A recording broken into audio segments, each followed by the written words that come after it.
Good morning, everyone, and certainly delighted to be here this morning. I call this seminar The Skein of Our Lives. There's a motif running through world literature, and always has been classically, that the gods have chosen the skein of all our lives when we were born. And you see this in Norse mythology. It's all throughout Shakespeare, and in many nations this is a classical motif. There's nothing you can do about it. It's kind of a fatalistic idea. But modern science has shown that there is something that we can do about it. There is something that we can do that will control not only the length but the quality of our lives. And that's kind of the general theme of this seminar.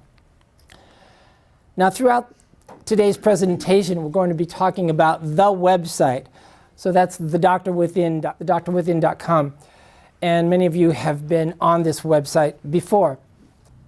Actually, here is an image of the home page. The chapters button, which is a list of a number of monographs on a variety of topics, including vaccines and immunology, chiropractic neurology, chiropractic technique, holistic nutrition, a wide variety of topics in the nutritional field, sound healing, and many other subjects like this. It's the chapters button right there. The other important buttons are the newsletter archive. For about the last 10 years or so, I've been thousands of people every month, and I archive them at this location, and we'll talk about some of those newsletters in a little while. Let's see, what else? Oh yeah, here's another important button. We're going to be talking about feedback and testimonials. So it's stories and comments from hundreds of people who have used the Detox program, hundreds of people who have been adjusted and had their life turned around by chiropractic, and hundreds of people who have had different vaccine experiences. So feedback and testimonials, we're going to be talking about a few of those stories today, but you can look at that sometime. But that's just a brief introduction to the website, thedoctorwithin.com. This is the new vaccine book. It just came out like a couple weeks ago. This is like, I don't know, what, the 18th edition of this? They haven't knocked me off yet. So here I am. All right. Now, the difference with this book, Vaccination is Not Immunization, The War on Children. My target demographic for this book, as always, is the young parent, about to make the most important decision of the child's life for the first time, whether or not to vaccinate. Now, somebody asked a really good question before we started here. I just came back from a lecture tour of Europe. We were through the Mediterranean. I was in Spain, in Paris. I found out what is going on over there. Well, it's like what's going on everywhere. Well, here's an example. In France right now, a year ago in France, there were 23 vaccines that were recommended, right?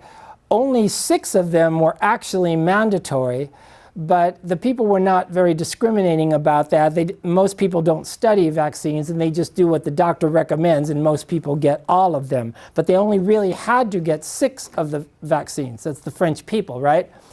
What happened in the last few months is there was a poll that was taken of the French people, and it was discovered that more than half of the French people did not have confidence that vaccines were safe and effective. The government's response, they made a new recommendation adding about 20 more vaccines to their list and removing all exemptions. No possibility of exemption in France. So philosophical exemptions, when they lopped off Marie Antoinette's head, they didn't include philosophical exemptions, medical exemptions, and religious exemption. Yeah, they forgot to include that. There is no other country on earth who has the enormous number of vaccines that we do. At this time, a child who is growing up before age 18, if he gets all his shots on shot day, he will be getting how many vaccines? 69, good guess, it's going up. 69 vaccines, which is approximately double of most other industrialized nations of the world, it's about half. So there is still no other country on earth who does what we do. As a consequence, by any index you can imagine, our children are fatter, sicker, and dumber, and have the worst health of any industrialized nation. In addition to that, there's a section in this book about California it's not just a metaphor, it's not just an expression, but California is really the most dangerous place, probably anywhere, to raise a child. I document exactly why that is. One of my recent newsletters, and also in the new textbook, there's a section called The Four Horsemen of the Vaccine Apocalypse. Did anyone read that? And it talks about the 4 laws passed in California. 2 of them are already passed, and 2 of them are about to be passed, which is really closing the window of opportunity for parents to exempt the child from vaccines. So it's being completely kept out of media. All you hear in media is that it's a free and open society, and if anyone wants to opt out of vaccines, it's easy to get an exemption. That's not quite true. That window is closing all the time. So anyway, this is not the vaccine seminar. Now, there is a full-day vaccine seminar, both live and online, which you can look at on the website. You know, it's amazing. On the back of this book are the endorsements. Most of them are from medical doctors. That's the intriguing thing. A lot of medical doctors know the information that is in this book. There's over 300 references in the back of this book. Mainstream medicine, mainstream science, mainstream law. It's impossible to argue with this book because this is their information, right? But as I said, many medical doctors do not vaccinate their children because of this information. They don't vaccinate their children, but they'll vaccinate yours. And they're not allowed to talk about it. Well, they don't talk about it because it's career suicide. I use this metaphor frequently throughout my work, the metabolic candle, that the length and quality of your life is largely affected by how fast you live, how much you live, how intensely you live. So the 2 illustrations that I use of this phenomenon all the time are, does anybody know who this horse is? Say it. What? Seabiscuit? Yeah, that's right. It's Seabiscuit. He was a phenomenal horse. He was smaller than normal. And you know, most horses, like the Triple Crown, is for 3-year-olds, right? He set records that have never been broken up to this time. He was a phenomenal horse. But when he retired, he actually retired at 7, and they put him up at a ranch up in Willits, California, up north. And he lived out the rest of his life in beautiful apple orchards and just a very relaxing life. But he died when he was 14 years old. Now, if you take care of your horse, you know, horses can live pretty healthy up to almost 30. So Seabiscuit is a really good example of the metabolic candle. When you study the way race horses are treated, the way they're trained, the way that they're trained and pushed and made to be nervous all the time, it's extremely unhealthy for long-term living. So by the same token, here we have another present example. Tom Petty, 66 years old. He has been on the road for the last 30 years. He just came off the road a few days before he had a heart attack and died. I don't really think that Tom Petty did that much more drugs than a lot of other people, but Tom Petty died of the road. He died of burning the metabolic candle at both ends nonstop for 30 years. There are choices that we can make that will directly affect the skein of our lives. This is not just a literary expression, this is backed by science. Now I'm going to list the 10 chief causes of death in the United States. Here's the list of the 10 main causes of death. Let's see how many of them can be directly affected and determined by diet and lifestyle. heart disease, cancer, stroke, respiratory disease, accidents, Alzheimer's, diabetes, influenza and pneumonia, and kidney disease, and septicemia, blood poisoning. Obviously, all but one of them can be directly affected by your lifestyle, the daily choices that you make, both nutritionally and hydration and rest and everything that makes up your lifestyle. Parenthetically, I want to point out, whenever I've been looking at this particular list, doesn't it seem curious that they always combine influenza and pneumonia? This is a CDC technique to sell flu vaccines. It started in 2006 when it was very difficult to inculcate this idea that, first of all, flu is a danger to Americans, it's killing people, and that it's a serious enough problem to add flu vaccine to the mandated schedule. Diet and lifestyle can directly affect whether or not an individual is likely to get one of these diseases early in their life. Now, does anybody know what is the average lifespan of the average American today? 79. It's 79 now. Okay, but that's longevity. That's one separate parameter. That's the length of life. There is another parameter that is much more critical, much more important, and that is what? The quality of your life.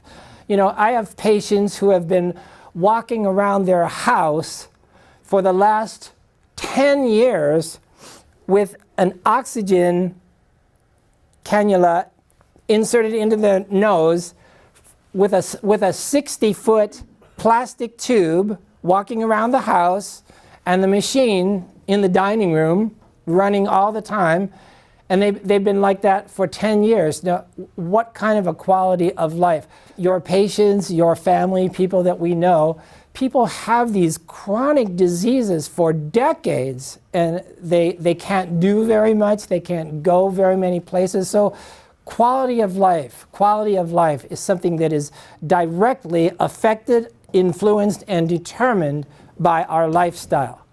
Dr. Ralph. When we talk about diet, it's kind of an emotionally charged issue. I come at lifestyle, I come at nutrition from a scientific standpoint. I'm interested in what's in the food, the degree of genetic modification, the degree of toxicity, and the direct physiological effects at the cellular level in the human body. Hippocrates, the father of medicine, he's sort of been co-opted by the medical profession. I don't think he would avow them today, but his philosophy was the healing power of nature. First, do no harm. That was Hippocrates, right? But specifically with diet and nutrition, Hippocrates' philosophy could be summed up in his expression, let food be thy medicine and medicine thy food. What magic bullet can I take that is going to cure me of my illness, something that will hopefully not involve me to alter my self-annihilating lifestyle in any way? There are a few areas that you must change if you're going to hope to be cured from any disease, any physical imbalance.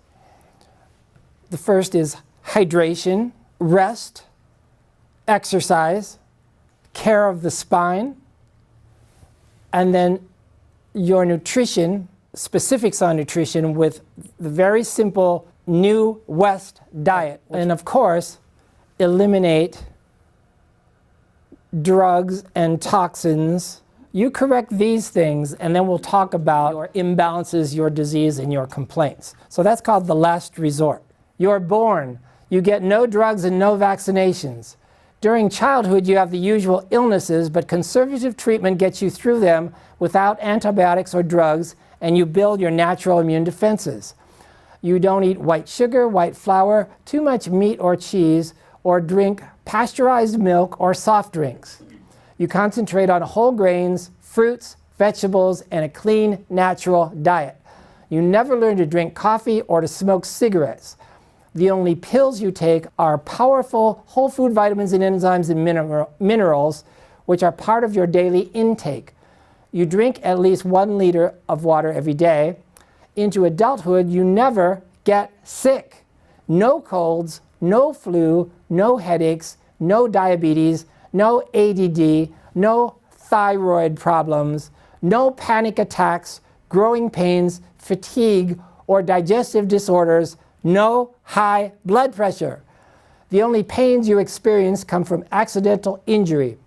Perhaps you do moderate exercise or sports activity to maintain mobility and general fitness. You look to the care of your spine. Your entire adulthood is spent in this disease-free mode. As you age, your mind gets sharper.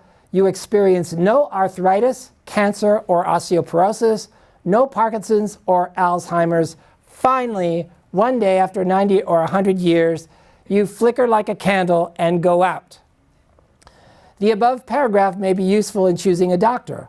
Some doctors will say all this is impossible, which for them is true, so don't choose them. All this is possible. Moreover, thousands and thousands of people are living it, so listen only to those who can help you achieve such a condition of living health, because now we've arrived at the threshold of a time when good health and a powerful immune system are not only advisable, they're the very determinants of survival. I go to Europe every year. I've been doing that. I practiced in Europe for 2 years when I first came out of school, and I've been going back ever since. I know a lot of people there. The one thing that you notice in the major cities in Europe is that the young people are normal weight. The young people are normal weight. So if the young people are normal weight, then the people in their 40s and 50s, a greater percentage of them are normal weight. John Bergman, you guys know him, Dr. John Bergman, he does the Cairo cruises all over the world, right? And we just did the one 8 days throughout the Mediterranean. I'll just say, the American people, you don't need to hear them to know who they are. They're big. You can see them, and they look completely different from Europeans in general. The other thing that I really notice is thinking about the difference between people who were in their 20s and 30s, let's say 25 years ago, and looking at people who are in their 20s and 30s today. There's an obvious, observable difference. I talk about this expression of glowing health. You know it when you see it. You know it when you see it, but we don't see it that often in America as we used to. And this is something that you really notice when you travel to Asia, to Europe. This idea of glowing health, you see it much more frequently in other countries than in here. That would mean no vaccines, no drugs, no pasteurized dairy, no refined carbohydrates, no hydrogenated oils, concentration on natural foods, and some kind of exercise and getting adjusted.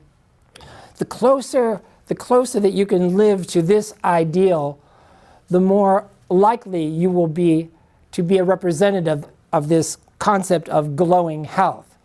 Do you have some idea about what I'm talking about? That it's something observable. When you see it, you know it. So try to be aware of that for the next couple weeks, that the concept of glowing health. Look for it and notice it and try to pay attention. How frequently do I really see this? And if you can compare that to your perceptions, your remembered perceptions of 20 years ago, how frequently did you used to see it back then? It's something that is changing empirically, in my opinion. As you study the field of holistic nutrition, especially if you have any ideas about becoming a source of information and giving advice to people in this area, there are a few books that I regard as primers in this area of fundamental works, elementary works. I'm going to be talking about a few of them today. One of them would certainly be Toxemia Explained by J.H. Tilden, M.D., written in 26. I quote J.H. Tilden a lot. Here's a quote from J.H. Tilden. People are so saturated with the idea that disease must be fought to a finish that they're not satisfied with conservative treatment. Something must be done, even if they pay for it with their lives. This willingness to die on the altar of medicine is one reason why no fundamental improvement is made in medical science. I'll give you an example. One of my best friends has a little baby. He just turned one year old, right?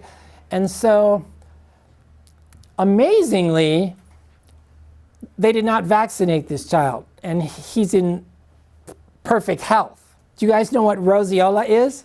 Okay, so which is a common disease of childhood, right? So he broke out with roseola, the rash, the redness, and spots, and so he's uncomfortable, has a little fever. So they decide to take him to the pediatrician. Now, I always say, if you're out in the jungle and you see this big cave and it has a sign above it and it says lion's den, and you walk into the cave, expect to see the lion there. Okay, so this is my metaphor for what did they expect. So of course, you know, they're freaking out. They're talking about anti-inflammatories. They're talking about drugs. They're talking about, oh, this is the time. Now he really needs to be vaccinated because, you know, if he's got this, the MMR, measles, mumps, rubella, is soon to follow. Yeah, I mean, that really makes a lot of sense.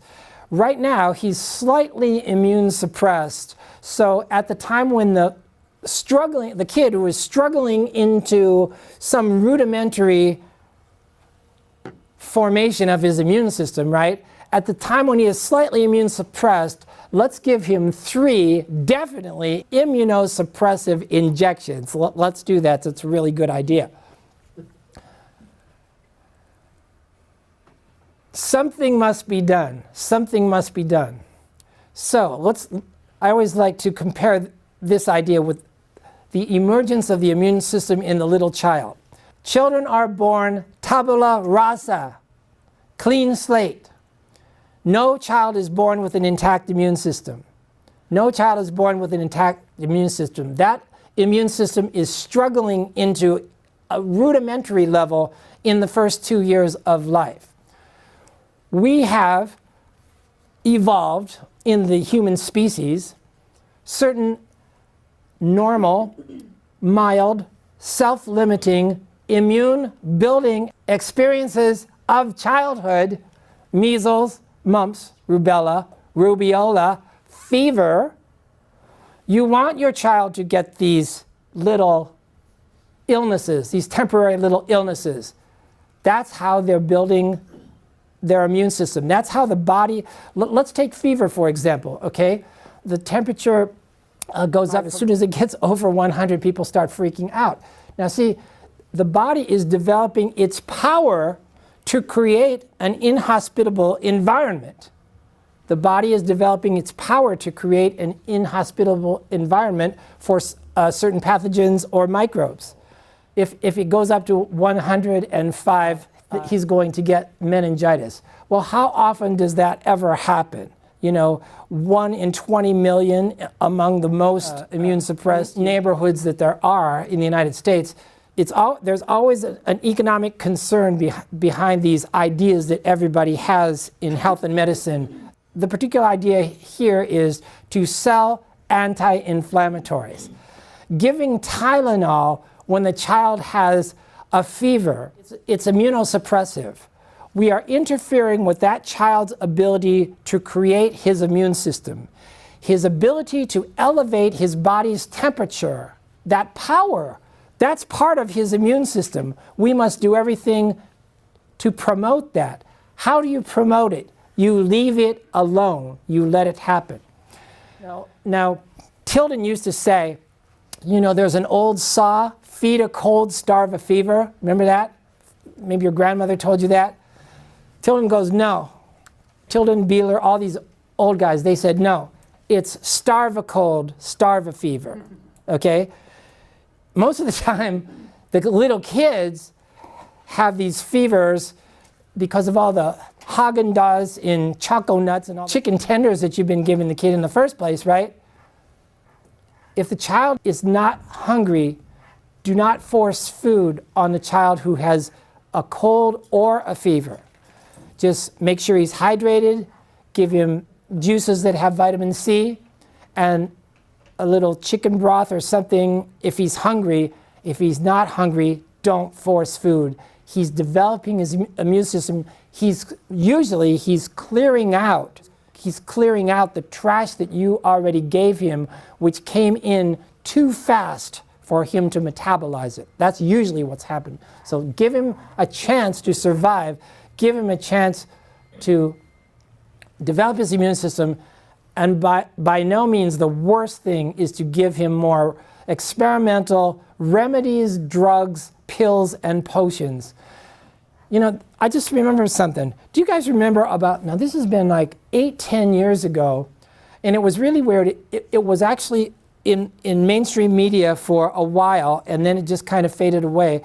And I never understood it. They never explained it. But the FDA, see if you remember this, the FDA came out and made a public pronouncement that, and they listed 50 of the most common cold remedies that everybody buys for their child at Walgreens, you know, is like Robitussin, all these St. Joseph aspirin for children, all these anti-inflammatories, all these temporary everyday drugs.